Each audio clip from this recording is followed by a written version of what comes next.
They can chat about stuff in existences. Hi, everybody. Welcome to Discussing Tabletop.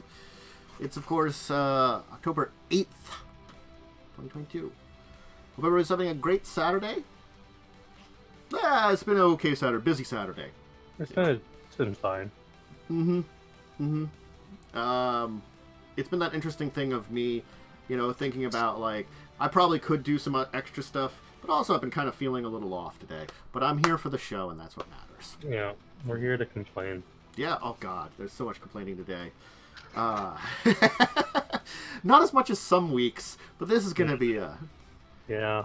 Because we're two people that have at least a knowledge and have had enjoyment with Magic the Gathering, and so, it's like, when we see stuff that happens with D&D, we're like, they're still playing. Like, that's fine, whatever, I don't care. They're playtesting stuff, maybe they're making bad decisions, maybe they're going to make good decisions, we don't know how it's going to end up.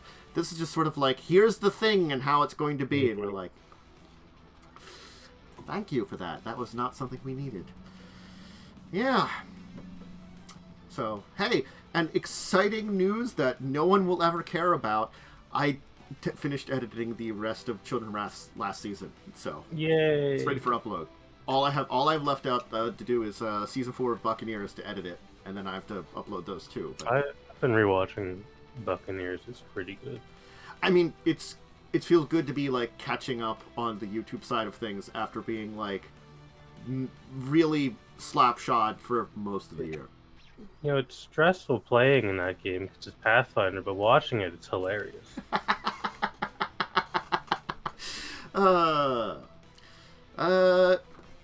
I will start with my update on Wrath of Righteous, because I'd like to do these, and I was doing one.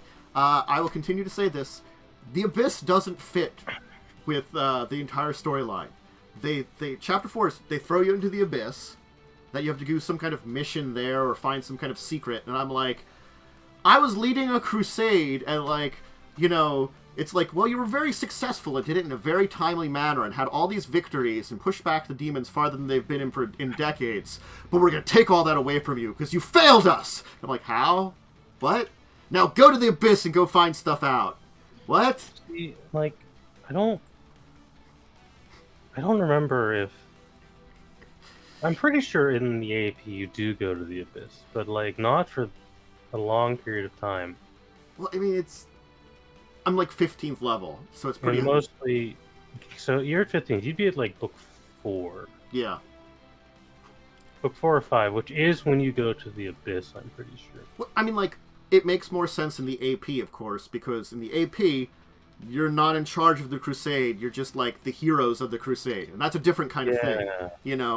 I was in charge of it because they wanted that extra mechanics, and then, like, I had to be like, luckily, with the Angel Path, you could just use that and be like, don't get rid of my title, you can have me, like, take over temporarily and have me go off on this mission, great. So, I didn't lose my title as commander, I'm just, like, on a secret mission to the Abyss, but, like... Yeah, and, like, going to the Abyss in the AP is because you go to kind of in between realm and you deal like a really big blow to the cult and they retreat to the Abyss, so you go pursue them. This is like, there's some kind of mystical crystal that they're using to stabilize abyssal portals and you're looking into it or something, I think. Alright, you know what? Fair enough. I don't know. I mean... Fair enough. While I'm there, it's neat. I mean, like, I did apparently fight yet another couple of secret bosses, including a Quasit that's a 20th level sorcerer that you have to kill 3 times. And the last time he turns into a dragon. Like, with magic. And,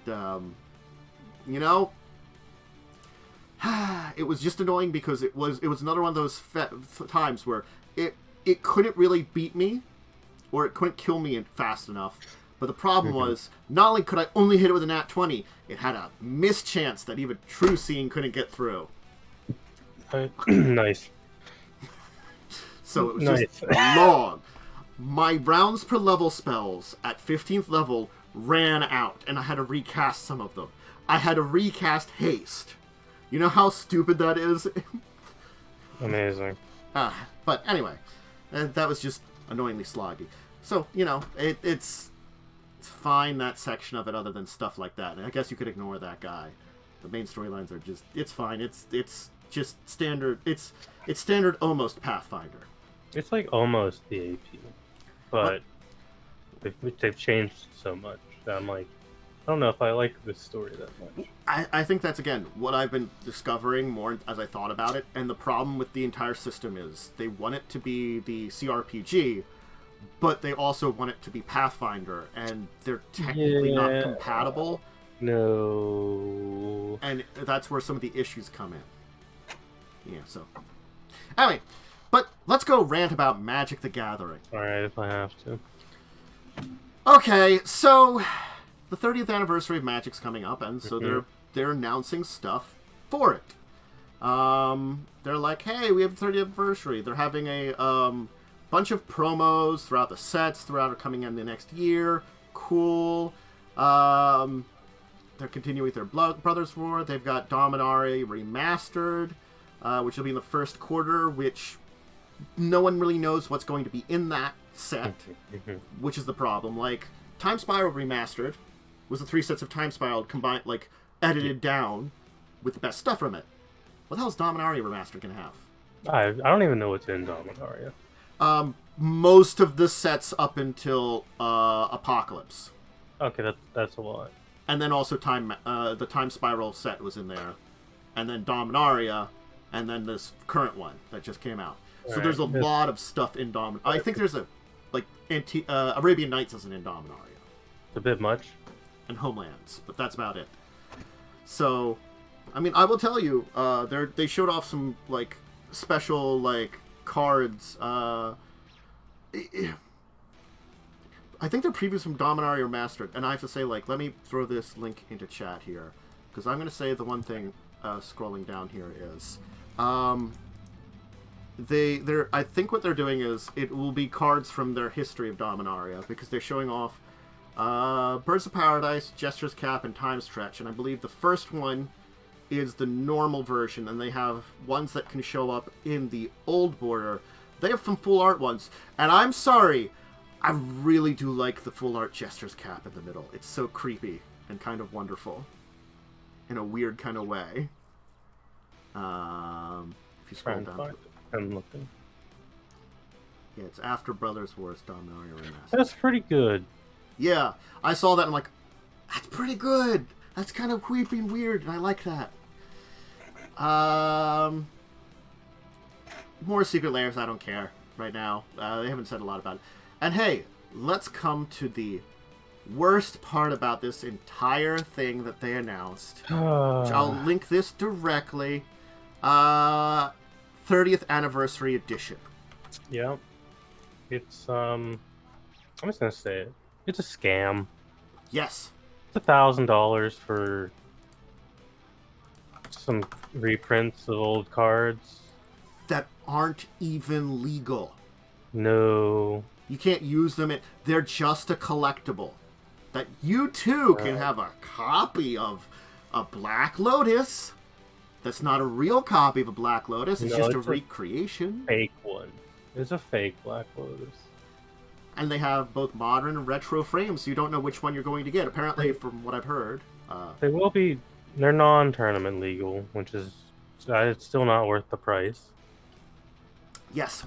At all. I mean, it costs almost nothing to print these, yet they're worth $1,000. And you get 4 packs with 15 random cards. Yeah. Who's going to collect these? So, $1,000 for 60 cards. And some of which are lands. Yeah. And 4 rares. Which can be any rare from... Because it's basically beta.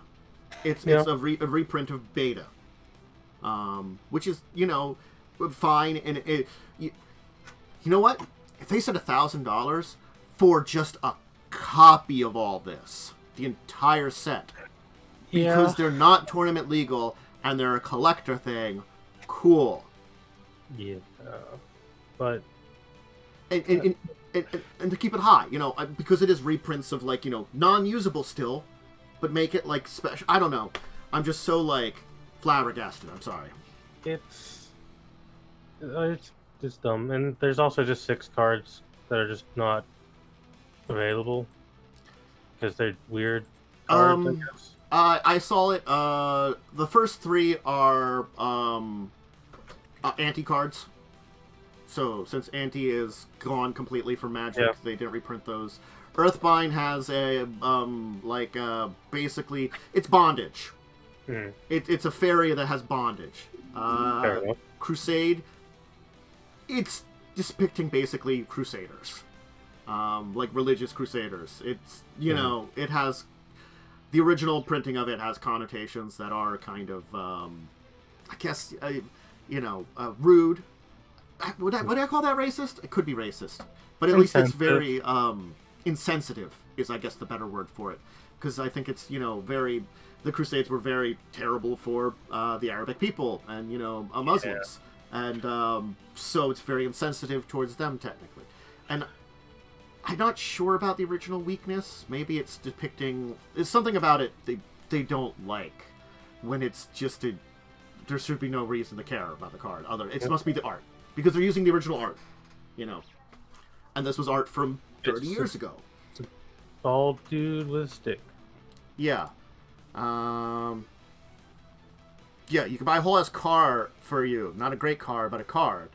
I'm not saying both sides weren't bad, Lightning, but like I think the idea of staying out of the one side did a little war crime. Yeah. It's just a bad time period of human history. Fun fact. The past was way shittier than it is now. Yeah. Also, I'm just going to say it. Earthbind, there's current art that is far worse. Let me check this. The last... Earthbind is not that bad or sexy. Yeah, like, that's the thing. That's the only reason I could think for them to remove it. Other than that, it doesn't really make sense. Like the anti cards, I can give you that. Anti makes sense because that this doesn't exist anymore. Yeah. So that certainly does make a lot of sense. But there's just I gotta check that. Yeah, no, it only was printed up to revised. Where I think it's just the naked fairy lady in kind of weird bondage. I mean. You printed weirder and worse than that, Wizards. It's gonna be real honest. I've looked at the card image, Valerie. They have the Unholy Strength back with the pentagram on it. Fair enough. I mean, that's the thing is, that was removed in revised because of satanic / religious connotations. But it's back. Because I guess no one really cares nowadays. But the thing is, I had to say about... Who's complaining about Crusade, Earthbind, or weakness? Who is? I want to know. If there's people that are complaining, okay. Honestly, I don't think anyone. But, I have heard no one go back and, talk about these things very much. So I'm just curious. Earthbind not allowed, but Guardian Angel is fine. That's a naked angel. I don't know. They don't really say, but these cards are dumb. It's dumb. I hate it. It's just so stupid and terrible, and it's. I just don't know who's buying it, and how are you buying it? And even if you buy one box, what are you getting? You have to get a complete set. You have to buy so many, and that's insanely priced. I'm sorry, there aren't that many. Where do they think of these Magic the Gathering whales are coming from? They don't really exist. No, the people who buy these don't exist. Yeah. I don't think. I mean, there's gonna be people who buy it because there's people who buy anything. Anything, if it exists, someone's gonna buy it. So maybe you'll get a couple hundred people to buy this. Is it worth it? I don't know. Probably not. No. This is not a great way to celebrate 30 years, honestly. No. And it's pretty awful. Yeah. If you wanted to do something that was random like this, even if you just do it one of your premium prices, like $10 a pack, I would have been like, that's kind of expensive, but and for something that doesn't count for anything. It's kind of expensive, but I mean, on $1,000 for 4 packs. Yeah, it's not $250 a pack. What's gonna happen is I'm already gonna predict what's gonna happen. Second market, these unopened packs. That's what they're gonna be sold. They're just gonna sell unopened packs. Their price is just gonna drop to crap. Yeah. I can see that happening. People are gonna buy these and then they're gonna sell the unopened packs for like way more than $1,000. Because the second market is plague and ruins literally everything, and apparently Wizards likes to feed the second market despite not acknowledging it. They do, and also they're specifically selling this also, so they can avoid having to have an MSRP, because everybody's like, why don't you have MSRP for your products? And they're like, yeah, me. Which I saw that because apparently I didn't realize. We might have talked about it, but it was just something that didn't hammer home. Because the Warhammer 40k commander decks came out, that they're like $60 a piece. Yeah. And I'm like, it just hammered home that I'm like, that's so expensive. And I heard some people talking about some of the, because I've said before, I watch a few Magic YouTubers. I heard some people talking about some of the cards in them, and I'm like, there are actually good cards that they will never reprint again, probably, and these are legal in various places. And I think that it's a fucking issue. And it's so expensive. It's a problem. And it's going to continue to be a problem. And honestly, it's never going to be addressed. It's never going to address this problem. They might once their bottom line starts cutting out. Because honestly, the thing is, most of their bottom line has to come from, I don't know, the large normal player base who pay more money than your whales that are sudden increase in it. There aren't enough of those guys. Yeah, I mean, I can excuse kind of the... I could excuse the Warhammer cards for being more expensive because they're having to pay for using that license. I'll agree on that one, But it's not $60 is too much. That's a lot. Oh, yeah. For 4 decks or whatever? Each. Yeah, and that's so much. And I think they're going up right now. That $60 doesn't exist anymore. That was the $60 it started at. It's probably between $65 to $80, depending on where you're going now, because that's the market. There's no MSRP. Nope. Because I'm lucky that I have a game store near me that doesn't rake you over the coals for cards and stuff because of that. But there are definitely game stores that will just get as much money out of these. Apparently, there was also collector's versions of them that were all in foils, but they're but the chatter is they're impossible to get. Makes sense, yeah. They just didn't put them out there. They're like, we're also going to do these which are more expensive, and you know what? If someone wants to buy something and wants to get that, cool. If you can't get it, then why? What's the point? Let's talk about something else. Transformers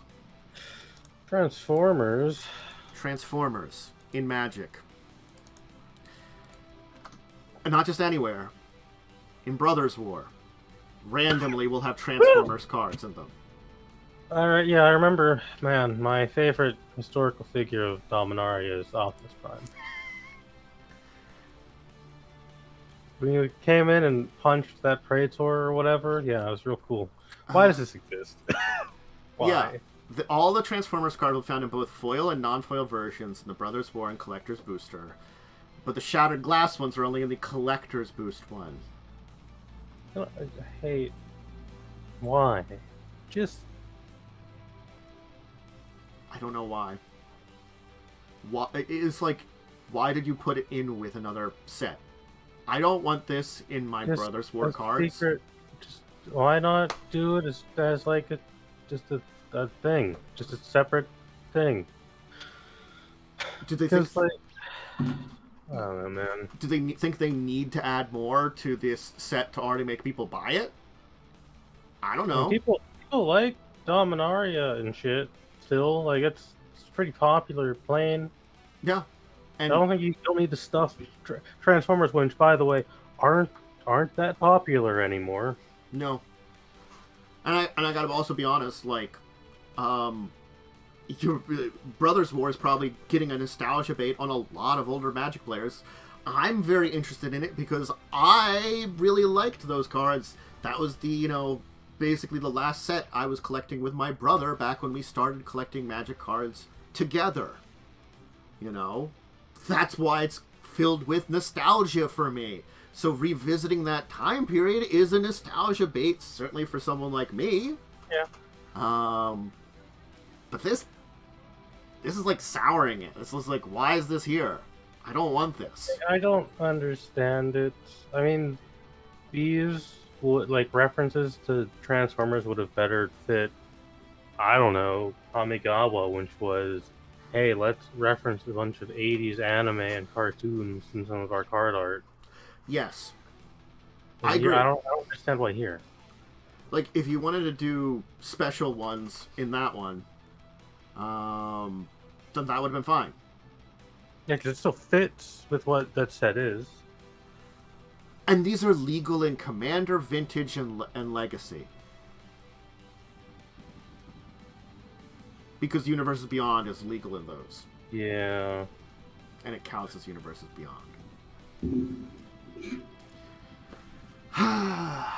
And finally... I don't think they're any good.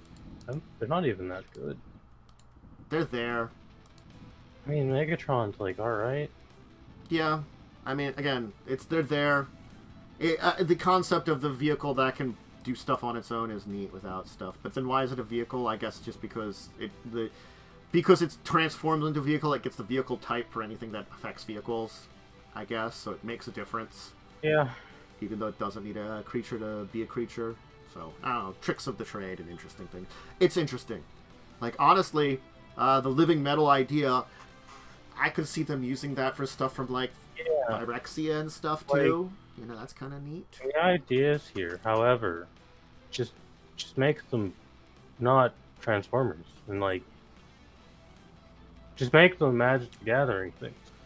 It's the interesting thing that, like, I think we talked about it a little bit some time ago. The idea that some certain Universes Beyond cards will be printed as actual Magic cards. Yeah, in their, I that's found what's out. going to happen with these. Is these are probably going to get printed or something. Probably not. Because apparently that's only guaranteed for the Secret Lair ones. Oh, that's dumb. They're not planning on doing it with the Warhammer 40k or the Lord of the Rings stuff. I can't wait for these cards to sell for probably like $50 to $100 on the second market. But Universes Beyond is getting more insane stuff that we really need. Yeah. Do you like some Final Fantasy and Assassin's Creed in your Magic the Gathering?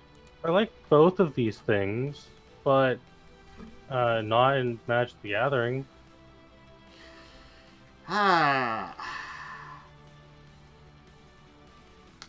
Which Final Fantasy? I assume it's going to be 7, since that's the big one. That's the one everyone knows. Yeah. I mean, like, honestly, it's hard to say. And probably Assassin's Creed 2, honestly. Yeah, Assassin's Creed. I could. Isn't 2 and 3 with 2 Ezio? is the one at 2. Two and like it's like the 2 Italian and dude like, everybody loves. Yeah, he's got like 3 games. People like him, and then they like the Pirate Man. Yeah, the Pirate Man. And then everyone else. Yeah, the other games kind of suck. Yes, and they keep making sucky ones. Like 2, and it's like 3 spin-offs, and then 4 are like the only good ones. So I've tried to play the first game, doesn't play well. 3, terrible game. The new ones, they're not even Assassin's Creed. They're RPGs with mythology, and you fight gods and shit. Which isn't Assassin's Creed, but it's called it. So whatever. The thing is, we don't even know what form it's going to take. Too. Nope. It could just be a secret lair, which then fine, whatever. But like we already know that we've had commander decks from Warhammer 40k, and we know the Lord of the Rings actual set is coming out. I doubt that either of these... Well, I guess like if you did all the Final Fantasies... You could do a whole ass Final Fantasy set.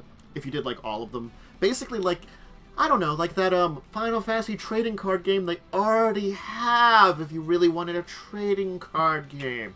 Look, I mean, I could see it being like 7 or 14, which have enough things in them for like a small set. Yeah. Assassin's Creed, however, I can't see that being more than a secret lair. There's nothing in Assassin's Creed besides assassins and Templar. And then maybe some historical stuff we don't really need to dive into. Yeah, I can't wait for my George Washington Magic the Gathering card. Because he's a character who appears in one of the games. Yes. Or Leonardo da Vinci. Yeah, or Da Vinci. Yeah. Oh, Universes Beyond, you're going in such a stupid direction. Like, the thing is, that's the thing is, I've said, and I will agree, I will continue to kind of say this at least here. Lord of the Rings, out of everything they've done, is the only one that I'm like, it's at least similar. It's fantasy-ish kind of. I can see Lord of the Rings definitely. I can see Final Fantasy. It is fantasy, and honestly, after Kamigawa, anything fucking goes. Yeah. So yeah. And like some of the other ones definitely have existed and been fine, but there's like a lot of like there's outliers that are just Doctor there. Who, for example.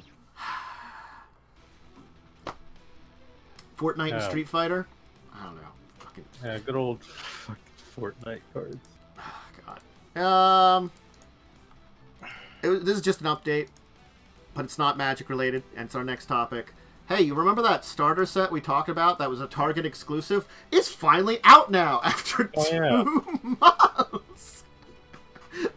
Now you can get it at not just Target in North America only. Hey, I mean, I don't, I've heard like nothing about the adventure, but I don't, because this is for new people. Everyone I know who plays D&D has played it for years. How many people got it when it's been at Target for 2 months? Like, I mean, I'm probably sorry. Fucking no one, honestly. It just still blows my mind that they did that. It's just like, one of those things. It's a thing. I mean, I'm sure the adventure's got stuff in it. It's hot stuff. There's like, in my opinion, there's not really much of a reason to get it. Again, like, yeah, Lost Mines with all its difficulty, it's just fine. So unless it's better than Lost that. Mines is fine. I mean, this adventure is shorter. It's not always great. It's shorter, and then it only goes to level 3, so if you're a marshal, you're not really going to learn how to play a marshal. Yeah. Want to talk about something nice? Yeah, sure. Let's talk about Paizo. They did something nice. Well, what'd they do? They're celebrating Hispanic Heritage Month, and they had some people that were staff, freelancers, and members of the community write up items that you can use in Pathfinder 2nd Edition with a very Hispanic flair to them. There are 4 items that are released here. So, I mean, Paizo, making us feel better about the tabletop sphere. God damn it. It's true, though. I mean, they do. So, I mean, like, they're things. I am not a person super familiar with a lot of Hispanic cultures. I know a little bit here and there, but not, like, deep dives, especially if you were to break them apart into different countries and regions. Then I would probably not be able to help you. But adding in a little bit of things, because honestly, there are cultures and stuff like that that fit perfectly into the Galarian, because Galarian is on its way similar to Halfarin, and they are both anagrams for Earth. They're just completely different planets, so they have their own things and certainly could fit very well. So it's neat to have them have that. Items are interesting. Yeah. Something small. Read skimming through them real fast there. Yeah. The one that stands out to me is the guitar is pretty cool. Yeah.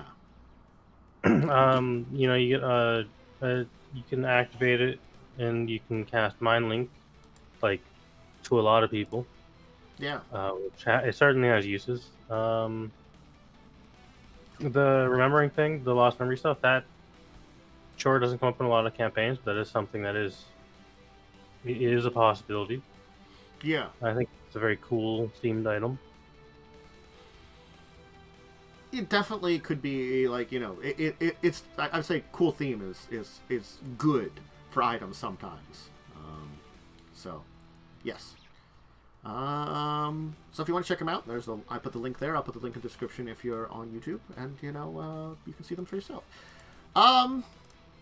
Honestly, this is one of those ones that I'm like, it's fine. But here's another thing to talk about. If this link would go into the chat here, Renegade Game Studios is partnering with Hasbro. So I kind of called this. Is it like a dark union here, or is this fine? They're bringing us classic games such as Axis and Allies, Robo Rally, and Diplomacy in new versions of them. I like Axis and Allies, though it takes too long to play most of the time. Yes. I believe it goes for length of time. It's Risk, Axis and Allies, and then Twilight Imperium under that. Yeah. I remember I've done an Axis and Allies, and it took us like 6 hours to finish it. And I was like, I just want this to be over. I don't remember Diplomacy, but I feel like I played Diplomacy. Well, from what that's the thing is, like, when people came to me talking to me about Twilight Imperium, trying to convince me to play, they said it's like Axis and Allies and Diplomacy combined. Nah. I'm good. Yes. So I think Diplomacy is another one of those games, like, on the level of Axis and Allies, of it's long. And I don't know what Robo Rally is, honestly. No, yeah, Diplomacy playtime 4 to 12 hours. It's Richard Garfield's Robo Rally. So it's got to be not that old in comparison to the other two. I looked up. Full press release, which you can 1994. Actually, that's still pretty old, actually, honestly. It's still pretty old. So Richard was working on that around the same time as Magic. I mean, he's been working on games for a long time. Yeah. It's the weird thing to say, like, I guess they've been partnered with Hasbro on a lot of stuff, because Hasbro has let Renegade, which I keep thinking, are they own? Does Hasbro own Renegade, or are they independent? I don't know. Because Renegade's been doing G.I. Joe, Transformers, and Power Rangers stuff, which apparently Hasbro owns all of. But they're also keeping, like, Wizards as a game company. Is an independent company. All right, but they're apparently making a lot of deals with Hasbro, because I guess they want to do things with some of Hasbro's stuff that Wizards won't do. Honestly, I think this is fine. Yeah, I mean, they're old board games, which, I mean, they're not hard to find board games, especially Axis and Allies. There's so many fucking boards of that available. Mm-hmm. Diplomacy, I've never played. I've heard of it. I don't know how rare it is. Robo Rally, that's a new one to me. They're also going to be creating new versions of Risk themed around G.I. Joe, Transformers, and Power Rangers. I think that's fine, because you can kind of just do whatever with Risk, and it's the same exact game. Can they improve it a little bit? No, because Risk is the monopoly of board games. No matter what you do, it never changes. It's the same game over and over again. Like, at least they give you something different in Clue occasionally, you know, like little cards. There's not much different you can do in Risk. Yeah. Like, you know, at least, like, if I have, like, a version of Clue that has, like, little extra cards that give little abilities or something, or, like, different, you know?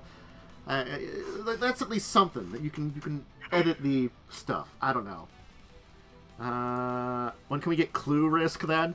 Only if it's the 80s version of Clue, which, again, I have to probably have a viewing of that on my channel. It's a great movie. It's a really good movie. I'm not going to make the joke I thought of. It's a little... I don't know if it'll land well. Honestly, half my jokes don't land well, so I recommend avoiding it if you can. Yeah, I'm just not going to say it. It's probably for the best. Mine don't end well ever. And look, it's interesting to see, like, it's been like they're forming a deeper connection with Hasbro, so that's I'm just wondering, does Hasbro wanna take them over? I mean, Hasbro is a gigantic Welcome, new citizen of the Empire. Probably. Because it's Hasbro, and they want to monopolize the game industry.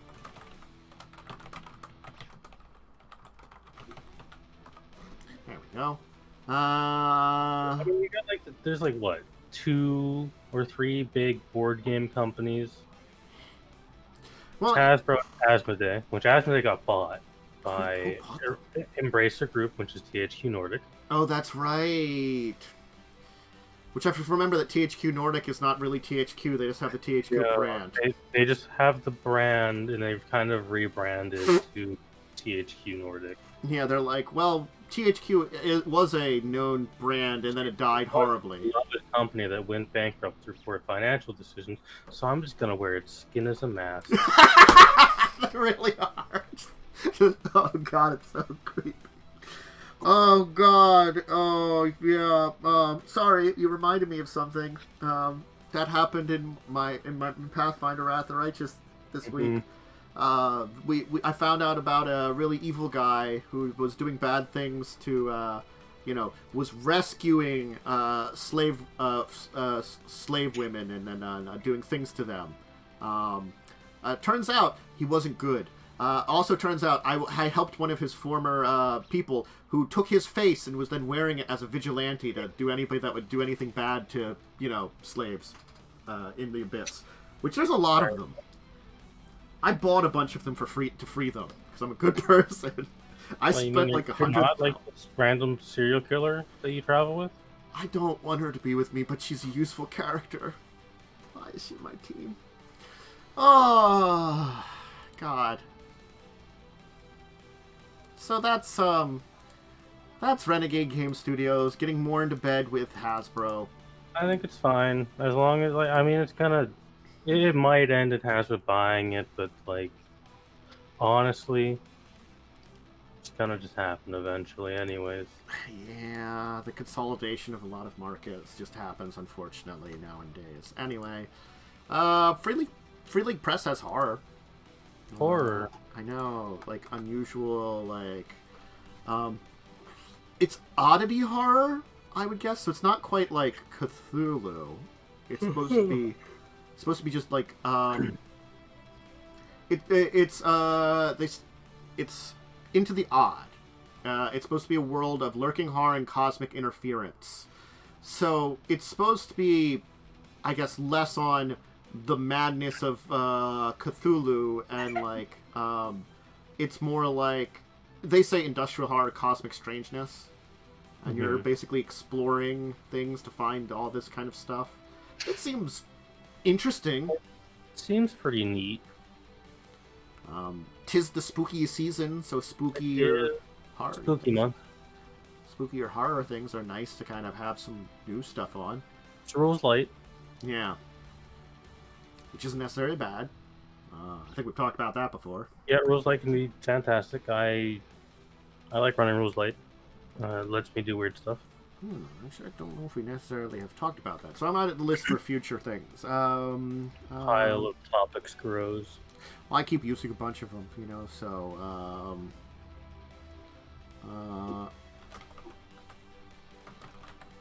Reverse...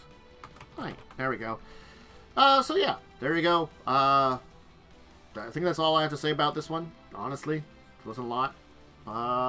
Free League. They do some good RPGs. Yep. It was kind of neat. Free League does neat stuff. I did want to... This is going to be coming to Kickstarter, but I didn't want to talk about it because it's a little different than some of the we've talked about some like mech using RPGs, but we haven't talked about like the robot suit kind.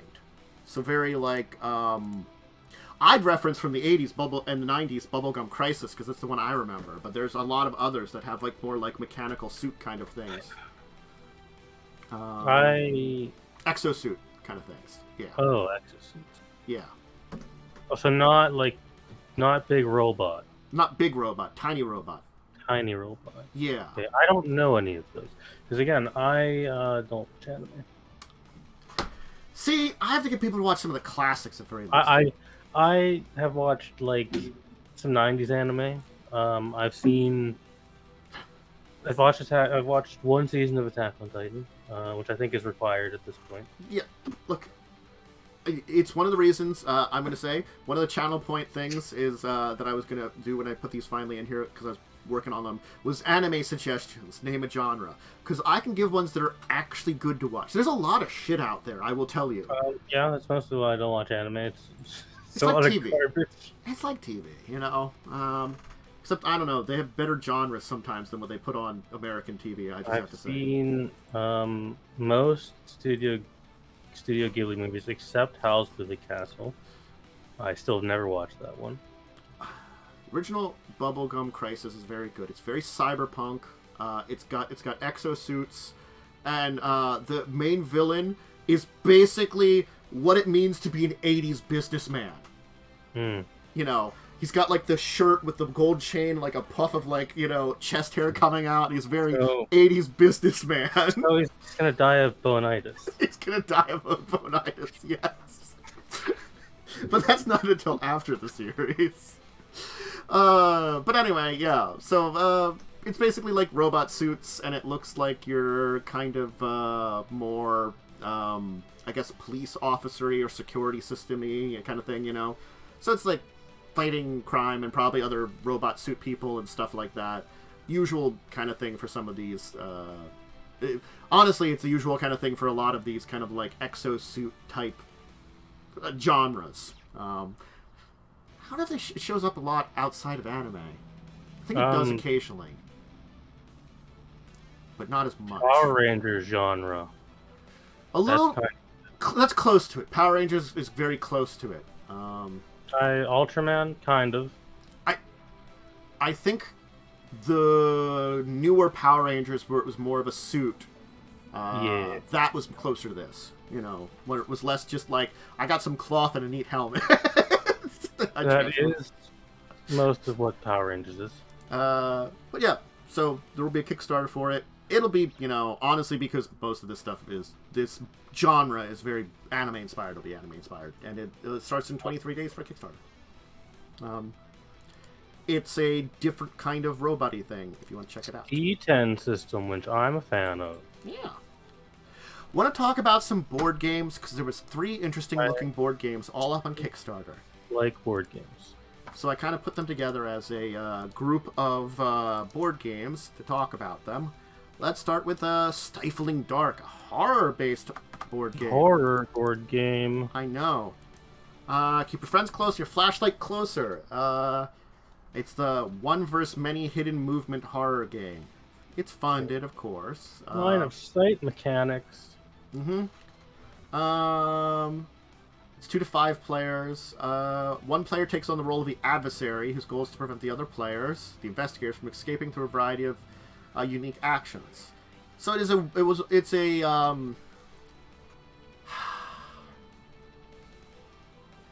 what's the word for it? It's like Dead by Daylight. I can't remember. It is kind of Dead by Daylight. Except probably not like generators or whatever. Except good, probably. Hopefully. Good. I'm sorry if you like Dead by Daylight. It's a terrible video game.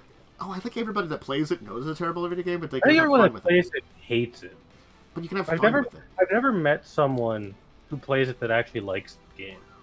I think the only person that I've seen that I could say likes it, that plays it, enjoys it because they like playing, like, you know, the one verse, you know, they're just always playing Monster, you know. Now, apparently, I know they put Wesker in it, but Wesker's in that game now, and apparently through the power of internet leak, For Honor is apparently going to be like one of the upcoming ones. Which, it doesn't make any fucking sense. What you added for Honor? I don't know anything about For Honor. Does anybody? For Honor is a game where you play knights or samurai or Vikings, and you beat each other up. It's not a war game at all. It's a fighting game. It's not good. It's not a good fighting game. It's kind of a dead game as well. Anyway, working looks cool. The line of sight stuff that they're showing, like the gifts, seems very interesting. Yeah, they have flashlights that kind of reveal things, and there's like a hidden kind of adversary that moves around that you're trying to be stealthy and set things up to fight against them. The only two that they've announced for the ones you play are the Butcher, which I guess is your kind of serial killer kind of guy, and an Insatiable Horror, which is, I guess, your kind of like weird monster kind of thing. Which, I mean, that fits some, honestly, styles of horror for the beginning. That's like the two. You've got your slasher and your monster. I mean, they probably can take some variety of versions of these different things, honestly. But... They'll probably be like future characters. I mean, they've reached 400%, so certainly they could do more with its success. So, anyway, it looks neat. Seems like it seems like an interesting idea, and if it's well executed, again, you could probably read up on a lot about what is on there. Maybe check out a live play. Sometimes they have those. That'll give you some more information about it and see if you're interested. Here's one that's not quite funded, but I feel like it probably will, and it seems interesting. And, because we do Pirates on Wednesday, we're sinking. You're on a sinking ship. You and your fellow pirate crew choose to fill their pockets with riches or stay light and flee on the last lifeboat. So, your pirate ship is sinking. What do you take with you?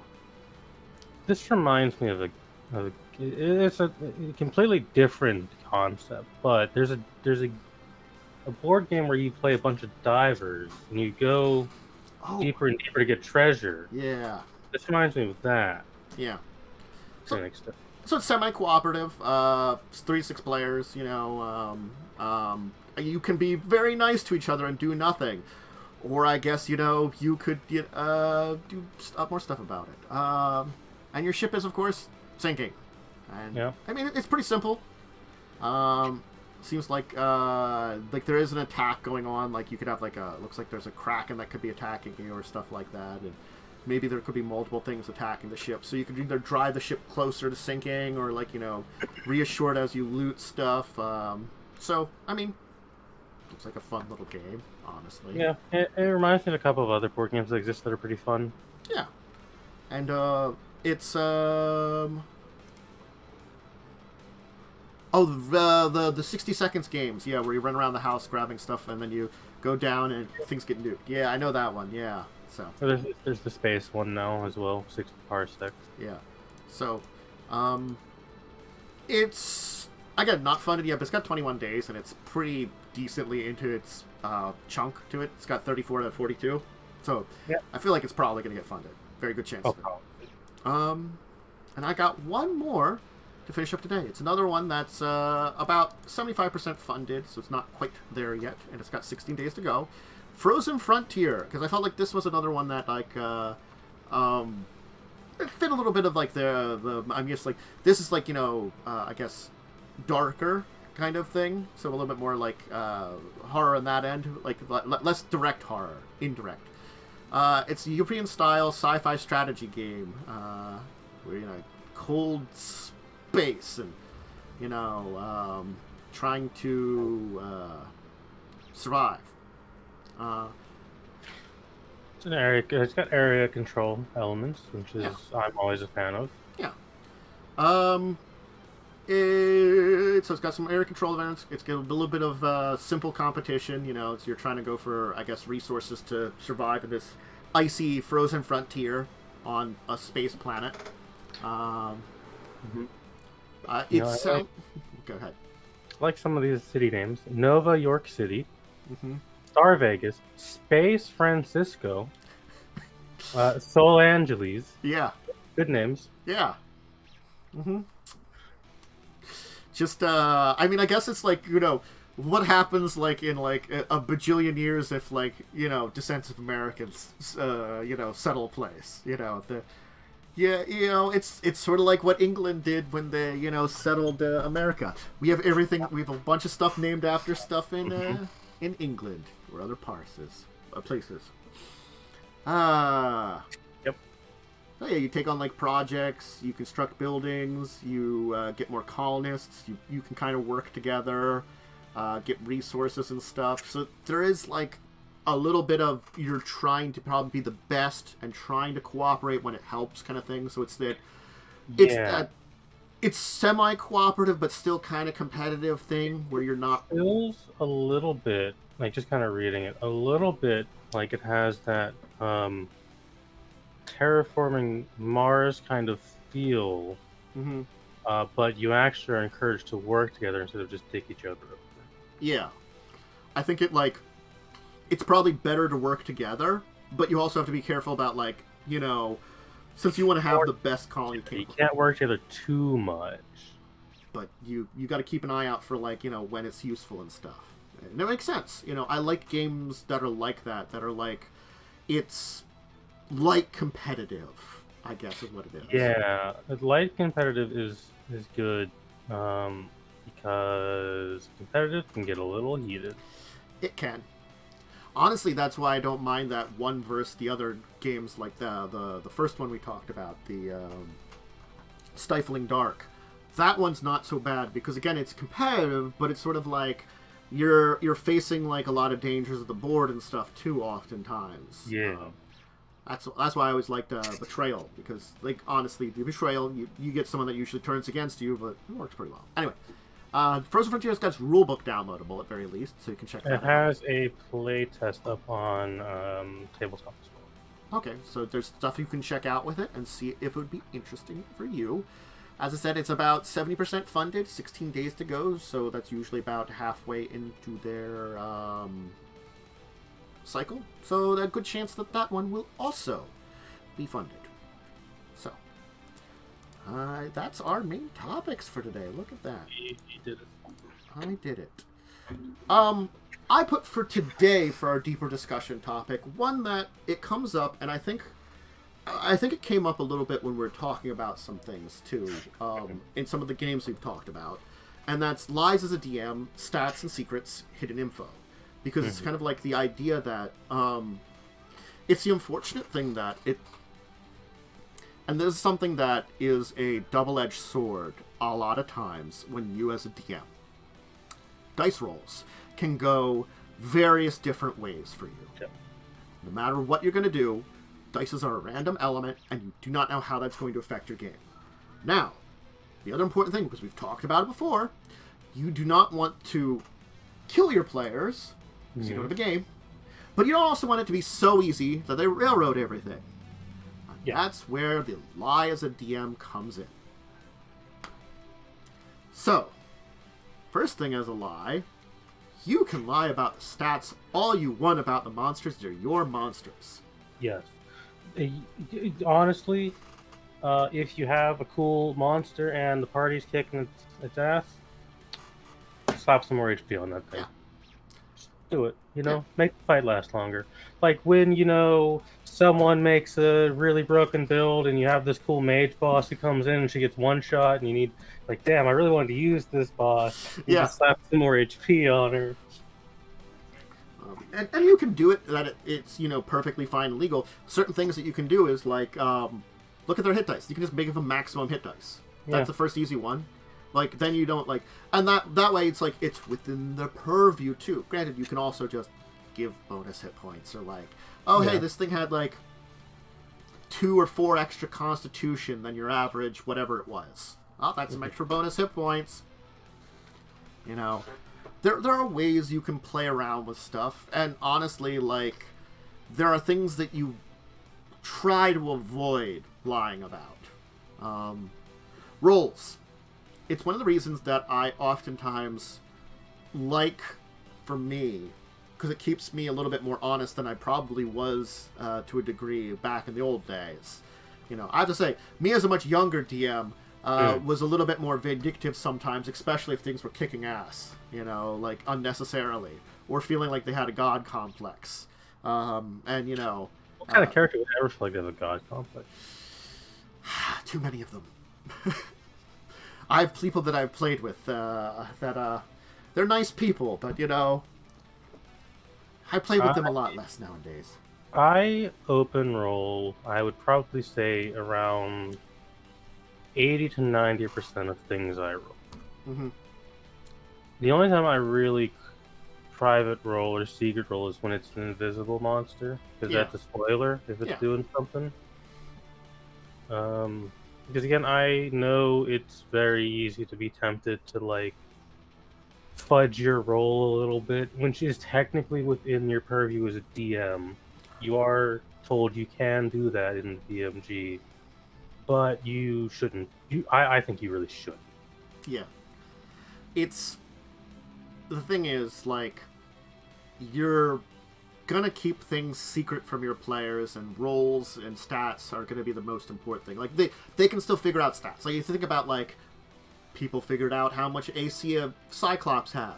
Why? Because one number hit it and one number didn't, and it was right next to each other.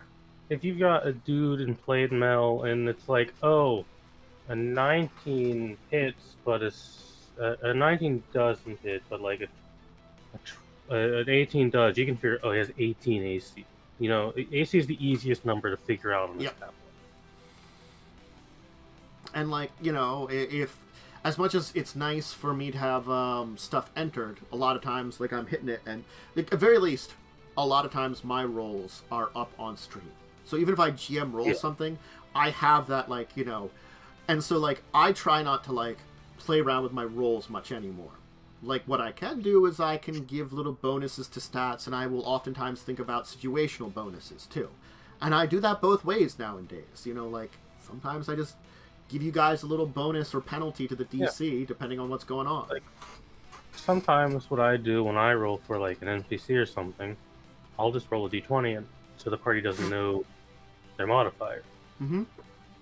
That's an easy little fib you can do. Yeah. It's not always easy, because, again, like, the lies you tell as a DM are specifically to try to balance the fun of the game. Yeah. And it just, like, think about this. How many times did I actually critical people in with those Cyclops is the one in session? I did a couple more criticals. What was it? I did, like, I had whatever 2 criticals and they mischanced or something like that one time. You rolled a lot of crits, but like only half of them ever confirmed, because that's just crit confirmed. The DC was very high anyway, but the fact is, like, that's still hits that are automatic on characters that are maybe in 5e. There is no crit confirmed. That might be a dead character. Yeah.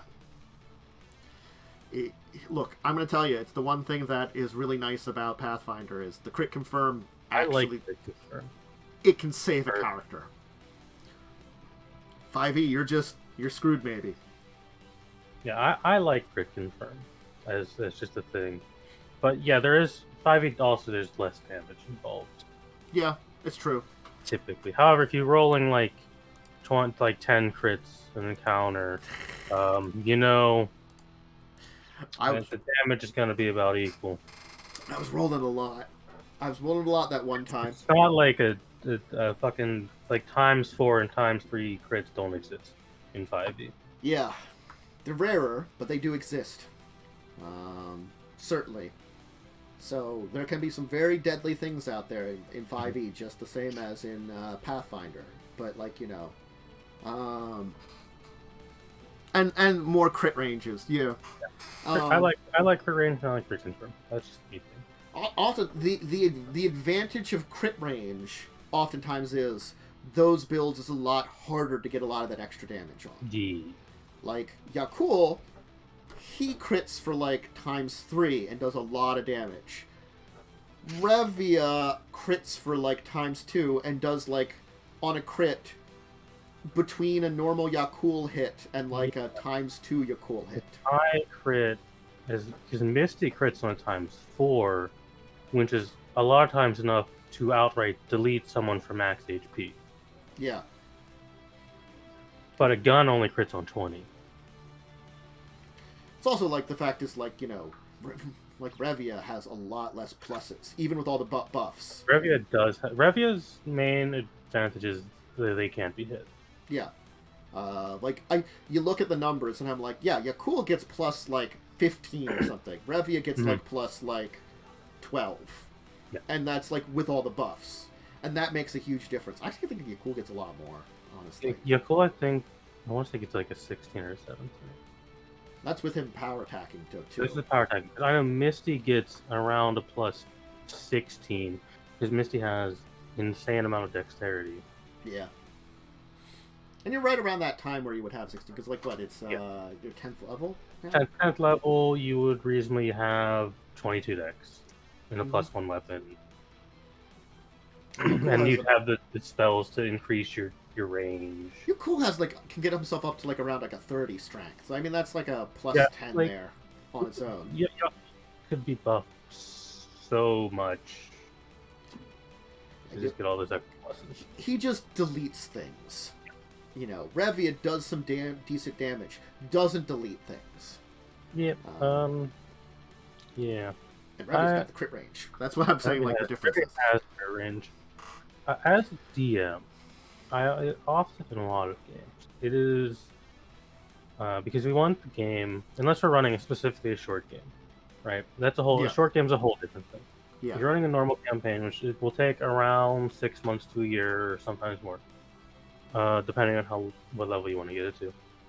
It is often your job as a DM to withhold as much information from a party as you reasonably can, unless they roll like a really high DC check, because you don't want them to get from point A to point Z in a straight line. So you often have to withhold a lot of information. And the thing is, you sometimes have to just change things on the fly about how things were working in your world, which is technically, it's a lie. You know, you're just like, this is how this is now because, you know, and I'm going to pretend it's not like that. That's the thing, it's like, you have to be like, oh, this guy had this thing that he dropped that you can pick up now that has all the information you need on it.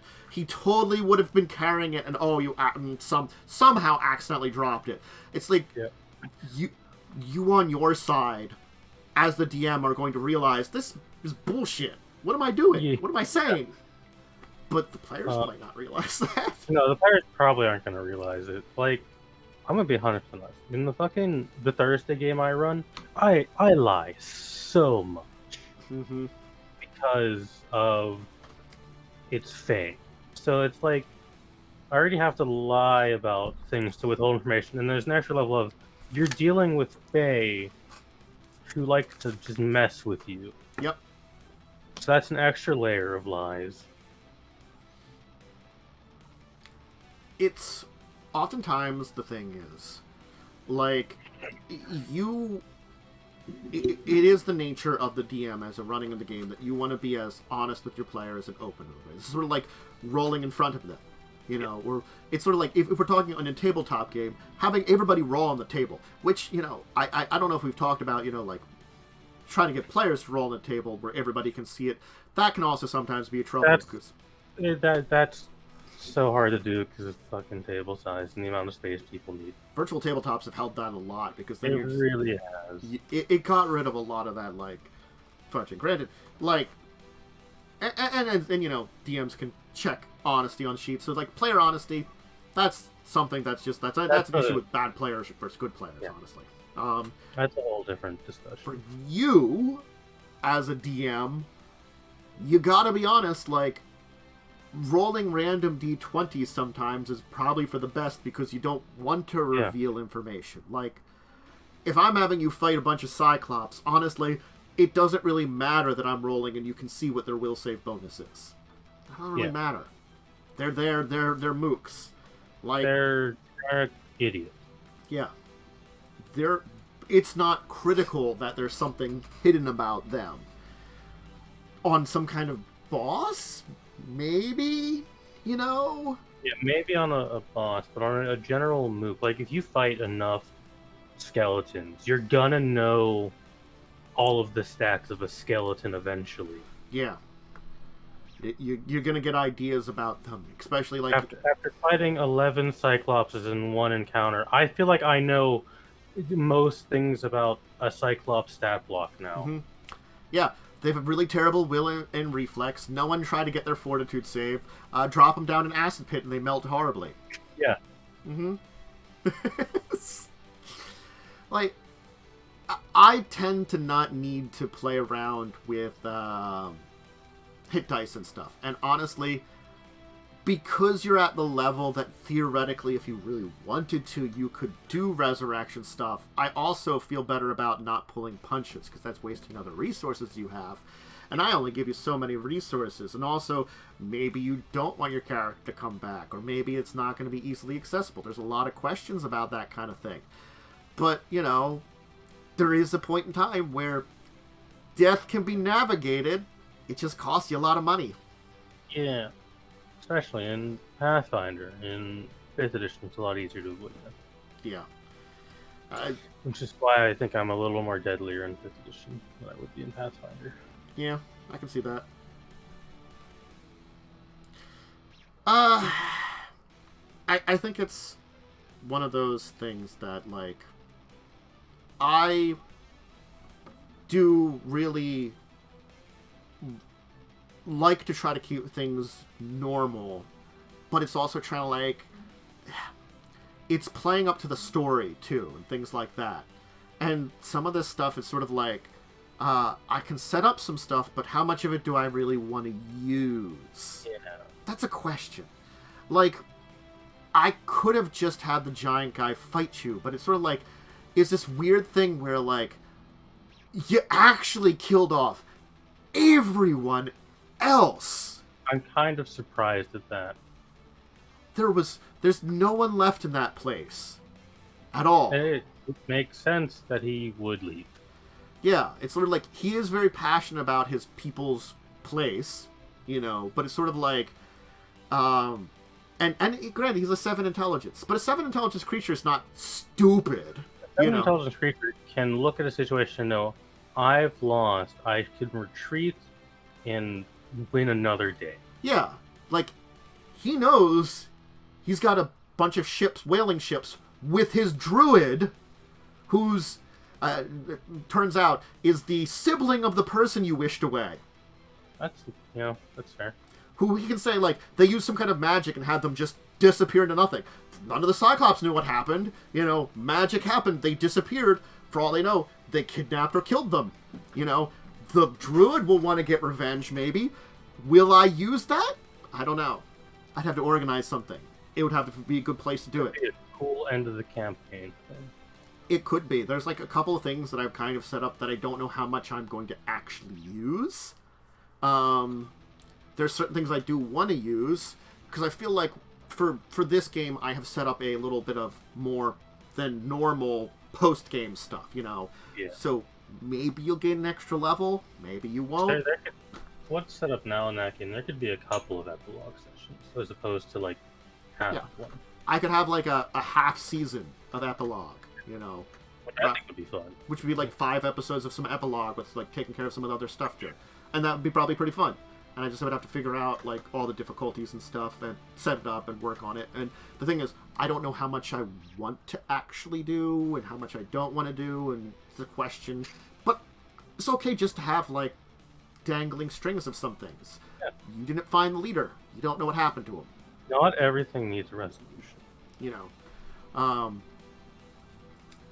And, you know, that comes down to the, you know, I had to change my plans. And, you know, that now more is open, because you know you're not fighting someone and you figured they had a leader or something. But it comes down to the same thing of, like, as things change and evolve, sometimes you have to change the information. Like, and that, where it can come more than just dice rolls. It can come, like, you can basically just say whatever this thing that the players knew about is completely different. You're changing the story. You lied to them earlier, you didn't know you lied to them earlier, kind of thing. That's something that can happen too. That is genuinely something that can happen. Is events in the world can happen that will invalidate information that is already. Yeah. So, and you sometimes want to have that core truthful. You don't want to contradict yourself, but maybe they got wrong information. Yeah. You can come up with a reason behind it. Or that person, maybe they thought they knew what was going on, but they didn't, There's things that you can do that you can change the narrative. Our job as a DM is to... because a player is never going to go in a straight line. Yeah. A player character wants to go in the straight line. A player doesn't. So our job as DM is to have this box of funny shapes. And as they move along their little journey, keep putting down the shapes in front of them so that when they get to point Z, the shape of the path they went is windy and nonsensical in a way. And you have to lie a lot to achieve that. And Lightning's right about it. Not everybody's going to know everything, so like it's like people are people. They think they know stuff. Do they? Yeah, maybe they do, maybe they don't. Yeah, and that dwarf you helped out who had what he thought was critical information on how to track this thing, he was wrong. Yeah, that's the real world. And it may be that wild. The thing is, you don't want to have that wild goose chase be like a real wild goose chase. You still want there to be something that helps your characters out or hints at them or something like that, that it's just that if they went in the wrong quotations direction, don't let them know that necessarily, like, what's the way I want to say this? You don't want to be worthless, I guess is the way I want to say it. Yeah, you always want to give them something. Yeah. Some kind of reward for doing a thing. So it very well could be that, like, your information has to be invalidated because of choices they made. Give them a reward, pat them on the back, and give them, like, some hint at the real information as they've done stuff to alter it. Yep. There are whole ass adventures where one of the books is you've gone in the wrong direction. By the end of this, you'll know where to go. Carrying Crown, Book 4. Yes.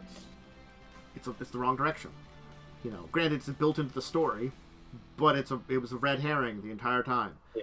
And, I think we're going a larger sized meta now for the lies, but certainly, like, again, all those little smaller ones, they help to fix things, to mend with issues. And, like, it's sort of like, in a world of checks, sometimes some information has to be hidden. Mm-hmm. But you also have to know, it's like we've talked about, like, you don't want to hide critical information behind a check. The truth is, sometimes, it's that kind of catch-22 of, like, well, logically, how can they know it without a check sometimes? Or logically, how can we do that? And it's sort of like you have to fudge around with stuff to make things work, to make them understand what they found out, to make them make that check work, or, maybe make this check work, or this kind of thing here, or maybe not have a check there, and it just is like it could be a headache. Sometimes you need that DC 25 check for information. Yeah. But other times, especially if you're, like, just raiding a dude's HQ, right, and you don't capture him. I'm going to refer to Calls and Shackles with the spy leader. Yeah. Right? We didn't capture her, but we got enough information to complete the quest in a satisfactory way. Yeah. So having, like, journals and documents around that the party can find is enough to give them some information, but not all of it, as if they would have captured the person. Yeah, and Lightning made a big good point there. Is getting the info is easy, finding the info is hard. Yeah. So like, yeah, and that's exactly the way you should probably think about it. Is like that's a good way to like hide stuff, and put it behind something. Finding that place where you're going to find it's difficult. Do I know where to go look? Do I know who to talk to? Who do I have to talk to? Who do I have to ask questions about this? Where do I have to start looking? Once I get there, finding out about it, that's the easy part. But, not everybody knows the right way. Maybe you have to ask some people. Maybe an NPC gives them advice of where to start talking to someone or something like that. There's a lot about stuff. Yeah. And there is a world where... Jim, the sage demonologist. Fucking Jim, always going missing. God damn it, Jim. We need you to fight the demons. A common way to hide information that the party will get. Quid pro quo. NPC needs you to do something before you get this information. There could be a high check to persuade, well, I really need this information now. And you can have that be a check, but if they don't make it, they have to go on this little side quest, come back, they get reward from the side quest and their information. Money. Also, like, honestly, like, just, you could be like, okay, I'll give, like, if it's like a diplomacy check to convince this person, have them just pay money. It's like, fine. You want the information, here's the cost. You, in a game I'm running, if you're, like, dealing with a human dude who has information, if you just pay him, he's just gonna give you the information, because players are gonna pay too much money. Yes. No one knows the actual economy of D&D. 10 gold is more than most commoners see in their entire year. Yep. It's a lot in Pathfinder, too. It's even worse in Pathfinder 2nd Edition, where they switched to a silver standard. I don't know why they screwed me like that and had my brain work differently. But switching to a silver standard, where they're like, it's the same system, just silver is now what's more expensive. I guess they got rid of pennies, for whatever reason. Apparently. But yeah, no. It's one of those things that, like, everything you're doing, from information gathering to role-playing to combats to all the components of it, you gotta, like, it's management. And, it's adding numbers, subtracting numbers, yes, I will agree. Pathfinder 2nd Edition, switching it to a silver standard kind of confuses everybody. It's just an extra step that you need to do mentally when buying stuff. Yes. Well, all it is just replace SP with GP and you're fine, probably. Yeah, it's just the extra step of converting it mentally. Yeah. And then that's all you gotta do. Nothing cost copper, really, so that's why I think they got rid of it, too. Like, they had nothing that really cost. I think they had a couple small items that cost copper that honestly could be just rounded up to a silver, and it wouldn't be much different. So now it costs copper, because copper is the low end. It technically, in a way, fixed their economy, because copper was never used. Yeah. So I understand it, but it does confuse fuck out of people. Anyway, just one of those things. It's people want rewards for what they do. When they're successful, they want rewards. When they fail, they want... It's not that they want a punishment, but they want to feel as though, like, they have appropriately been punished. Yeah. Which is a difficult thing, too. One of the worst ways you can give information, give a lot of information, is if the party fails, like, outright, you still have to give them something, but you can't give them a lot, and this is a problem with Pathfinder APs, because a lot of APs do this, where you can fail, but you still win. Yeah. Because it is a story that you have to complete. It's not like a home game where, okay, you failed, guy escaped, that's locked off, this path starts now. Yeah. Adventure paths are not done that way. No. Like, the thing is, they're good at giving suggestions for preventing, like the assassin when he escapes. They give information that would help for that. The thing is, the alchemist, they gave a lot of information for her escaping. They're like, if she escapes and has a lot of time, she burns the documents. If she does that, there is this much that's recoverable that is helpful, you know. And granted, if she doesn't destroy them completely and there's enough for you to, like, actually be able to, like, connect some dots and stuff together, it's not perfect, but, you know, it's enough that survives. Degrees of failure. Yeah. Your team went after her very quickly. She didn't have time to fuck around with getting rid of any of her evidence.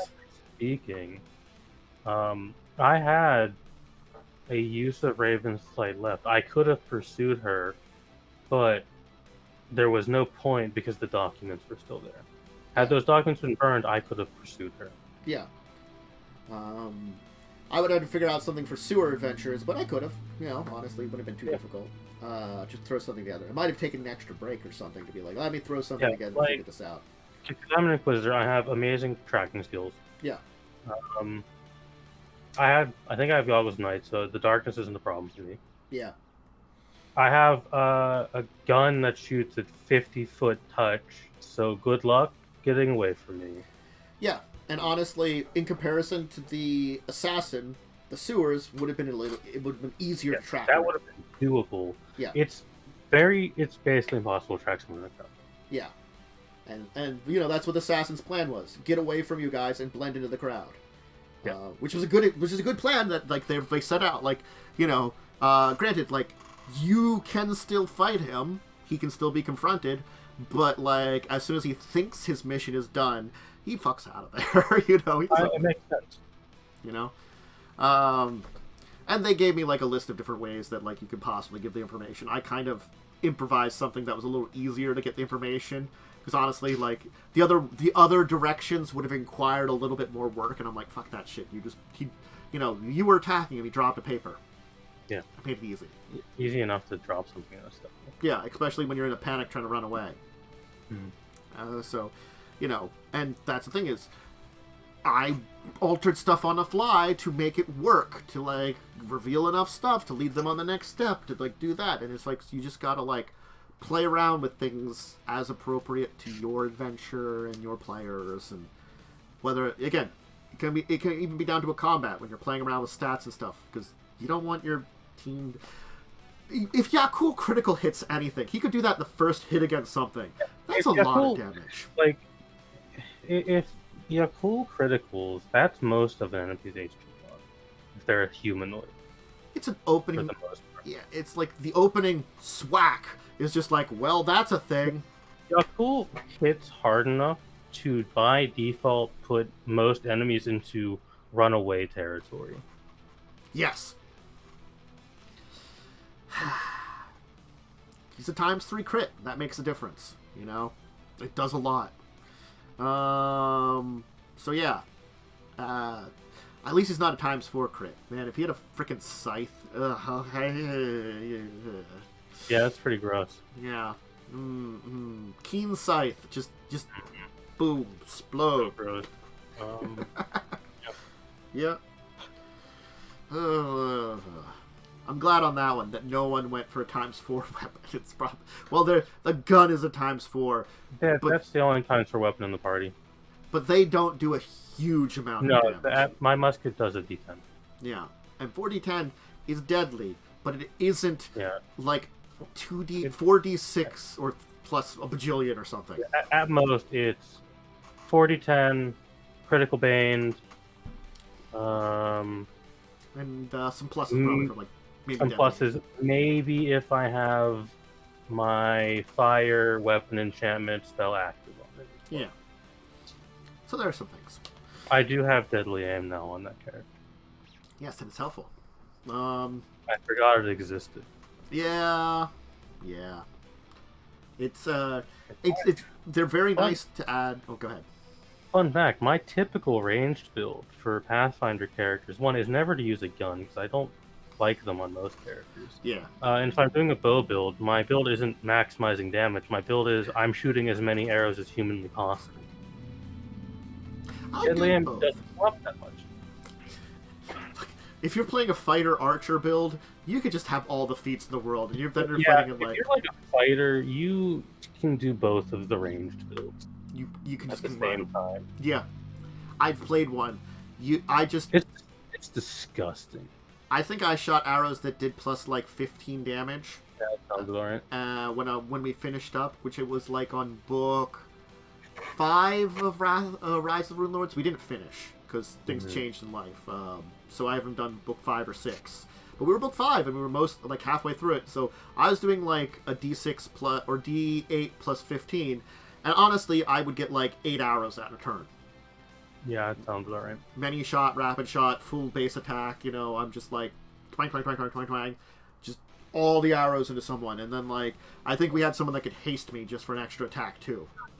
Just to throw an extra one on there. Oh yeah, no, all the damage. That's an archer build. Yep. And deadly aim, piranha strike, and power attack. I recommend all of them, honestly. It's extra damage. Yeah, they're really good. As much as attack can be very useful, you have the option of not using it if you're not hitting. Anyway. So that's kind of the idea. I think we've kind of like hit up that there are going to be secrets in your world, secrets in your game, secrets that you do. The stats can be malleable as you need them to be, and you have to be ready to lie, whether it's like, you know, stats. Honestly, or dice roll. If you're just GM rolling something, depending on the circumstances, sort of like, maybe you don't need a roll. You know, if you have to lie about a roll, you don't need to roll. It's, I think, one of those really things. Only like one or two stats you can't really lie about. You can't really lie about AC that easily. Yeah. You can't really lie about a monster's 2-hit, because those are the 2-hit and the AC are the easiest ones for a player to figure out. So you can't really lie about those. What you can do is have an ability that is activated at X amount of HP that those go up. Yeah. Honestly, a lot of things have like rage abilities that go out when low hit points or stuff like that. Or, you know, sometimes when they take damage, you could just be like, oh, they were passing their save all the same time. They just failed it, got their bonus, you know. Yep. Like a badger. Dire badgers. They rage. We take damage. They do. Yeah. Always remind me of a friend of mine when we were playing a lycanthrope game. Was a Were Dire Badger. He played a barbarian frenzied berserker. Yeah. Raged 3 times. It's a lot of rage. So much pent up anger. He gained like I think it was like oh, we were like 10th level or something too. So it was like gained like, I don't know, like 12 strength when you started to rage. His strength like doubled almost or something stupid like that. It's a lot. It was crazy. It was funny. He didn't have AC. He died like a drop of a hat. But it was like, you know, one of those builds that was like Glass cannon. Glass cannon. There you go. It's a funny one. Anyway, shall we talk about our week in gaming then? Yeah, hit this we topic. talk about that. I don't think we still do nothing on a Saturday evening, so... nothing Sunday? on Saturday. Sunday, we had to unfortunately miss because a player was really sick. Ah. That always sucks. Yeah. Anything on a Monday? No, I don't do anything on Mondays. Okay. Then there is Tuesday? That was missed because the DM was sick. Oh, wow. Honestly, I didn't feel as bad about that. We had Wednesday, where you technically cleaned the place out. There was another encounter you didn't trigger, but I just was like, you know what? Fuck it, I don't want to have another encounter. If you try to use the teleporter or something attacks you. Oh, yeah. I mean, I don't think we were ever going to use that anyways. Yeah, they're just like, if they register a non-Cyclops using it. I don't think we would have bothered with that anyways. It would have been interesting to fight, but it was not necessary, Yeah. I technically, I thought the encounter with the undead and the weird thingy was kind of neat. I liked that encounter. The problem is, unfortunately, if I didn't have my summons, I wouldn't have done anything because I was blind. Yeah. But I think it's fine. You technically could still do stuff while blind, but the way my character's built is if I'm blind, I only have single target spells and touch spells. Yeah. So my build does not work for being blinded. And the thing is, those undead had a breath weapon that just specifically just blinds you. Yeah, like if I had taken positive pulse like I considered, I could have just been spamming that out. I will tell you, positive pulse, I might have used it for something else that happens. If you use a channel energy in that area, that channel positive, to damage undead, it actually prevents the enervation ray from going out. If you use positive pulse, I probably would have done the same thing. I was considering taking it super early, but I think I don't remember what else I took. Because I think I passed up because undead hadn't been a thing. Yeah. In the campaign, like, well, it's not going to come up that much. So it's like maybe I'll take this other useful spell instead. Again, like in every campaign, there's going to be undead here or there, but yeah, that's the problem with puzzles. It's only good versus undead. Yeah. Whereas I think I took. I forgot what I took. I took like more of a utility. I think I took a utility enchantment spell. Yeah. Rather, because that's Rio's build is enchantments and illusions mostly. Yeah, Carrying Crown was you're going to fight undead a lot. Yeah, that's like the undead campaign. Well, one of them. Yeah. Again, like this one, I like every book has had like a little bit of undead, but not a lot. There's enough for me to be like, I need to pick one of my very limited spell options for this. I think like it's just like one or two here or there or something, and like one encounter. It's never major. So the biggest instance was the ghost ship. Yeah, the ghost ship was the biggest one, and technically the ghost ship is actually technically optional. Yeah, many of those encounters are. Full encounter, but it's optional. Yeah, I wanted to do a bunch of those optional ones. So, next week will theoretically just be cleanup of the island and lead to then, depending on how long that takes, I might cut the session short, I'm going to say, because then I want to open up for Misty and Joe's character showing up. Yeah. Because there is... Go ahead. I sent you a DM what I think Misty would be doing. I don't know if you read it yet. I did. I thought of something that could go along. That could be something too, but I was thinking of something that you could... Like, it's all up to you as the GM. I would just need to know before the session. Yes, I've got to like decide on which one I want, because I had a few other ideas too. Which one that would work. So I think it's just like, you've like a little bit of cleanup and like there's one more place to explore. Yeah, we have like the harpies and the scaly birds, which are dinosaurs. They're pterodons. You can just leave them alone. They live there. Like, we don't have to bother them. The harpies are, however, a problem. Yeah. And then there's the underwater cave of doom we're gonna learn about, I guess. Yeah, good old temple. There are encounters always because you're underwater and there are things in the water. Good thing I'm not using a gun. Mm-hmm. Indeed. Although I think I have currently a gun that would fire underwater. Anything on a Thursday this week? I run Thursday games. You run Thursday games? I do. The party was attacked on their way back to town by some Sturges. Ooh, Sturges. 2 HP, but one person learned how deadly they are. Yes. So they went back to town, got more side quests, because it is currently a bit of a side questy adventure as designed. Then they went to talk to a ghost, get some information on a spell book that a lore master wanted. Jess's character is a monk who has visions of disaster, so I'm like, you know what? This ghost interested in you, because this ghost is an oracle, and you're also an oracle. Hey, you want information? Ghost wants some of your blood. Wow. Creepy. Jess gave the ghost blood, and Jess learned why they have visions. Ah, neat. And then party wanted to go and check out a ruined village they knew about.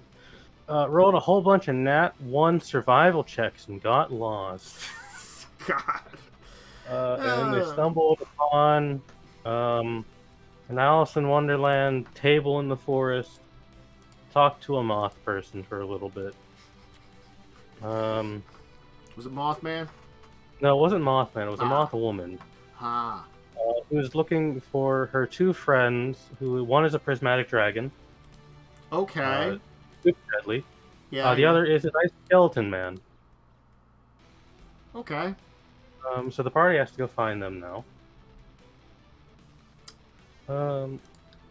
Turns out 2 party members super into moth ladies. Wasn't expecting that one. Honestly, one of them could have been Captain Kirk. Apparently, anything that seems hot.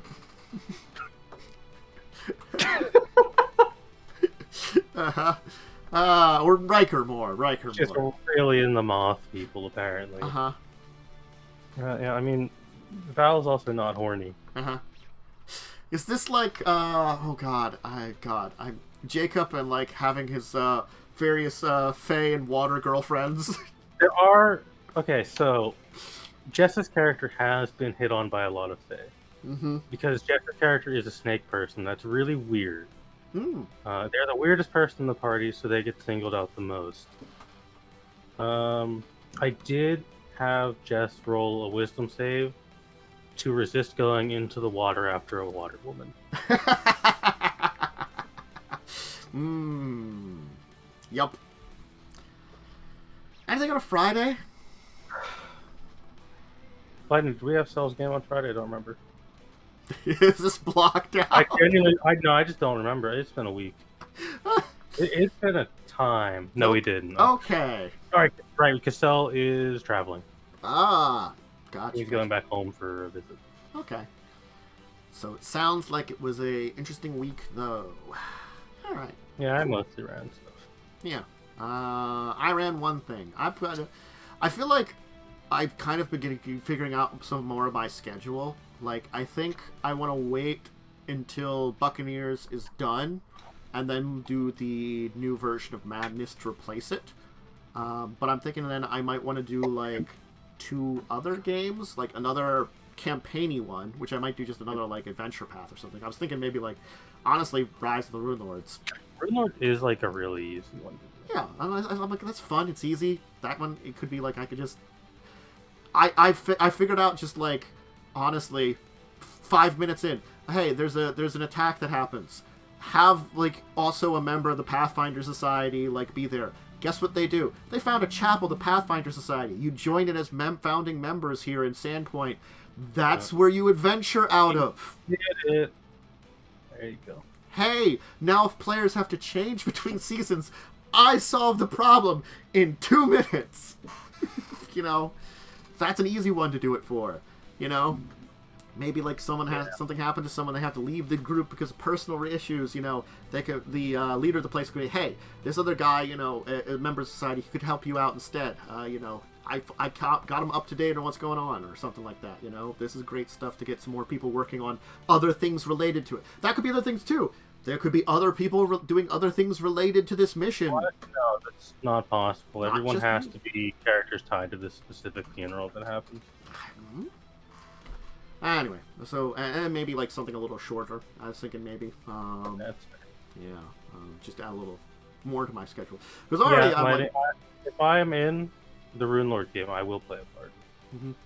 Will it be horny? Probably not, because I'm not a very... Apparently I'm, like, joining 2 games, like one tomorrow, maybe. 2? Yeah, and one on Monday that's starting, and I'm less enthused about the Monday game because it's a system I don't know. Oof. What system? Let me check it out. I think it was... there was so many messages in that chat. There's another fucking 43! Will this one happen more frequently than a certain Pathfinder game? Yes? I hope so. I have to like go all the way to the start. Yeah, Okay. Traveler. Traveler. Okay. Good luck. Oh. It's an OSR. I don't know what that means off the top of my head. Old roleplay system, basically. Oh. Stars without numbers, Traveler, basically. Ah. Well, I've had one. It's not bad. Yeah, I've had one good experience with it, so I'll give it a chance. I'm going to be honest, though. I don't know how much patience I'm going to have, so I'll see how it goes. I personally don't like OSR. Okay. But I know people who do. Both of them are sounding like they might be like 6 months though, or something, you know. Oh, good. So I don't know. I'm gonna try it out. You know, we'll see.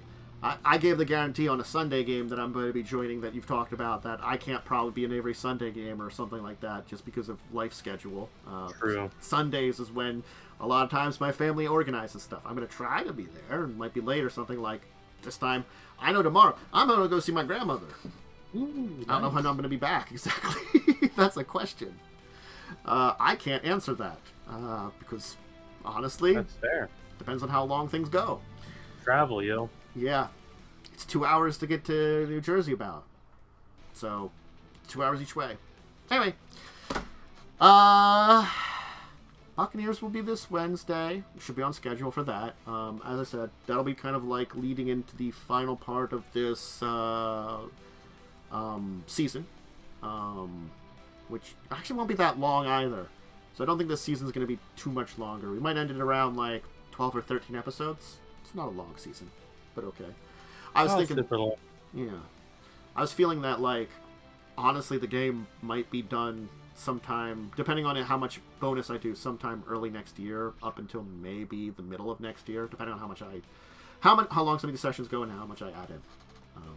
That's always a question. I don't know.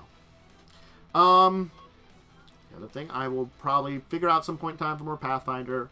I'm going to be doing more Resident Evil. I'm going to probably finish Resident Evil 1 on Monday and start Resident Evil 2 Remake on Wednesday. Which, that's one I haven't physically played through myself, so we'll see how that goes. Oh, Remake's really good. Yeah, I've seen people play through it all, so I at least have an idea of how to play through it all. But this is my first actual playthrough. Hell yeah. Hey, look. Playing through Resident Evil 1 Remake, I was able to remember so much of that game. You know, I haven't played it in years. And I'm like, oh, I have to go here, do this, that, you know. Just remembering it all very quickly. Pretty quickly. Yeah, I mean, my sole tip for Resident Evil 2 Remake is don't kill everything. Yeah. Is shoot them in the legs and stagger them to run past them. That's like the key to victory. See, that's a lot easier than trying to avoid them in one remake, which I've been trying to like do. Is like, you know, I had Jimmy the zombie who was up above the dining room, who was replaced. Yeah. Who was replaced? Look, he got replaced by Clicky the hunter, but Clicky was kind of violent, so I had to take down Clicky. Clicky wasn't nice, man. I mean, at least it's better than the fucking monkeys in Resident Evil 0. I hated those things. Worst design ever made. They're just so terrible. I just shotgunned a couple of them that needed to. Chat that don't know, this is a side tangent. There are very small enemies that do the hunter jump attack. They do. Which one hits you if you're at half HP. Rebecca would die from it. Yeah. Billy would not. Billy would probably be fine, but Rebecca would go down. Yeah, Billy has like 4 times the health of Rebecca, it feels like. He has more HP, I believe. He's just so much tankier. I think Rebecca's faster. That's why I left Rebecca in a room and just went off with Billy all the time, and unless I needed someone to carry inventory, and then I grabbed Rebecca. Yeah. Or unless they forced me to use her for some stupid reason. You are forced to use her a lot. Yeah, unfortunately. She is a bad character. Having played through now on Resident Evil 1 Remake as Jill, I'm like, Jill's kind of squishy. She's so much less squishier than Rebecca. It's a shame because in all the other media, Rebecca's a good character. She's just really bad in her own fucking game. That's why it needs like a decent remake or something. Come on, fix Zero. Yeah. Zero and... They got to remake 4, which is already a perfect game. Yeah, I mean, like, they could make a good version of it, I think, certainly. You know, I've forgotten Veronica. I love Veronica too. I liked that one. I could use a good remake. Nope. Resident Evil 4. Yeah. Well, maybe they'll make it good. I don't know. There's possibilities. Maybe Resident Evil 6 remake can make it good. Oh God, I break it into 4 games. That's all I can say. Or just have 4 very independent. I don't know. 4 very independent campaigns. I don't think you can make the game good. 6 is just such a mess. Like, I just don't touch 5 or 6. Like, let's give us Veronica and Zero. Those are some ones you can remake and actually make good. Or like they're pretty good. You can make them better. Like, you 4 is the one with the tiny man in the castle. Yeah. Yeah. And Big Cheese or whatever his name was. Chainsaw Zombie as well. He's in that. He also had a mech of himself. He did have a mech of himself. Resident Evil 4 is a very stupid game. I think probably great. They probably won't have the mech, but I'm saying, I hope they do. I hope it's. But it looks like it's going to be more of a horror game, but I hope it's still stupid. As long as Leon gives us really stupid one-liners all the time, then it'll work. 1-to-1 remake, yeah. Anyway, so I'll be doing that. That's the weekly schedule right now. Maybe I'll try to I keep talking about maybe organizing like some Phasmophobia one of the evenings or something, but I'll look into it. I'd be interested in playing because it's got a huge update, right? It did. It not only had its big update with like custom difficulties and stuff, but it's got Halloween going on right now too. Yeah, I'd be down to play it at some point. I'm assuming that Fire Beans Blaze would want to do probably, or Chaos. No, Chaos would be if we invited Lynn. That's a mistake. That's why we're not. It's usually a mistake. Just I don't want to be locked in a building with someone closing the door on me. Yeah, Anyway, we'll figure it out. So anything else to schedule? We'll figure it out. Thank you for joining me, Momo. Mm-hmm. I hope everybody enjoyed today's show as we talked about everything.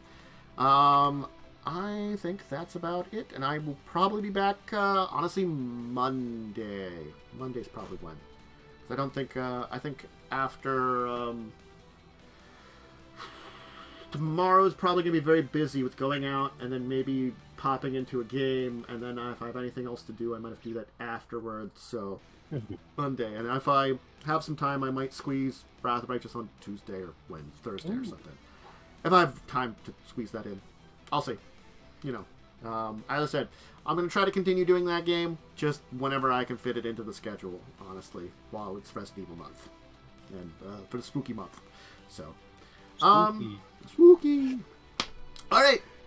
Anyway, I guess bye for now, everybody. Farewell and goodbye. Bye.